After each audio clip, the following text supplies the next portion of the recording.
maybe yes, I'm not agreed. Yeah?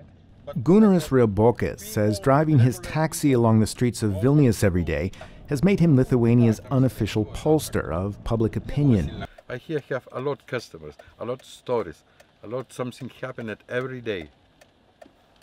You know, I knew more than anybody, you know. That includes what Lithuanians look for when they look for a ride. They want a ride cheap, that's all.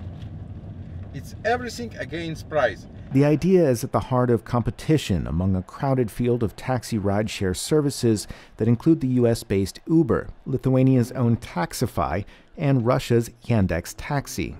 Already dominant in Russia, Yandex launched its taxi-sharing app in the Baltic countries in the summer of 2018 to a receptive market. But growing success has also caught the eye of Lithuania's Ministry of Defense, which has raised concerns about illicit data gathering through the app's access to user contacts, microphone, and camera.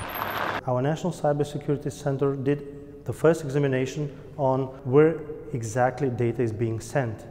And what we found out that the data was sent to Russia. Lithuania says that may violate European Union law.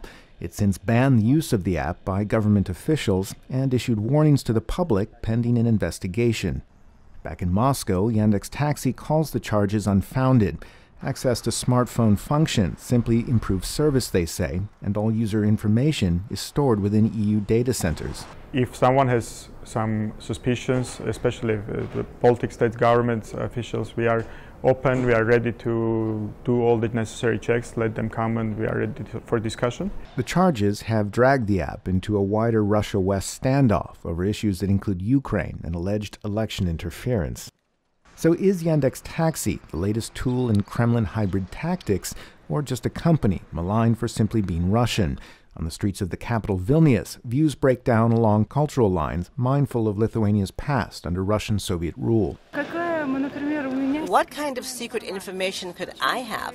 It's because Yandex is Russian that they're finding fault with it. It's Russophobia. There's nothing else to say. It's just politics. I'm not going to use it.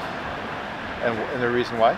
Because I think that belongs to Russia. Well, I think there is still some a stigma between Lithuania and Russia. But in an era when data protection from all tech companies, Western included, are under the microscope, some Lithuanians are opting out in other ways. I can go on foot, I'm young, so I don't need taxi. Walking.